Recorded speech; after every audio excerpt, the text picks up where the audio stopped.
Mummy பசிக்குதுமா, ஏதாவது snacks பண்ணி கொடுங்கம்மா. மோகி இன்னைக்கு ஷூட்டிங்ல எனக்கு பால் போண்டா கொடுத்தாங்க, செம்மையா இருந்தது, அதான் செய்ய போறேன் வா.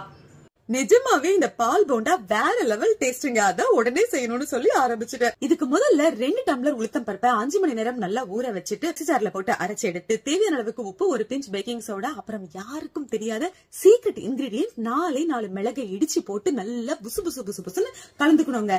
முக்கியமா இந்த மாதிரி கலக்குறது தான் விஷயமே. இது அப்படியே கலந்து தட்டு போட்டு முடிவு 10 நிமிஷம் வச்சிடலாம். இந்த கேப்ல தேங்காவை பல்லு பல்லா எடுத்து 2 ஏலக்காவை சேர்த்து திக்கா பால் எடுத்துட்டு கூடவே தேவையான அளவுக்கு சர்க்கரையும் சேர்த்து இதையும் கலந்து வச்சுப்போம். இப்ப மாவு நமக்கு வேண்டிய அளவுக்கு ஊறி இருக்கும். ஒரு பேனை வச்சு எண்ணெய் ஊத்தி எண்ணெய் சூடானதும் இந்த மாவு எடுத்து குட்டி குட்டி போண்டாவா போட்டு சுட்டு எடுத்து நம்ம எடுத்து வச்சிருக்க தேங்காய் பால்ல போட்டுறணும். அடுத்தது ஒரு கப்ல இதையெல்லாம் எடுத்து வச்சு கொஞ்சமா பால் ஊத்தி சர்வ் பண்ணா எல்லாருமே நல்லா இருக்குன்னு சொல்லிட்டாங்க. அது நிஜமா தாங்க. இங்க பாருங்க, மோகிய குண்டானோட எடுத்துட்டு வந்து சாப்பிட்டு இருக்கா. சூப்பர் டேஸ்ட்ங்க. ட்ரை பண்ணி பாருங்க.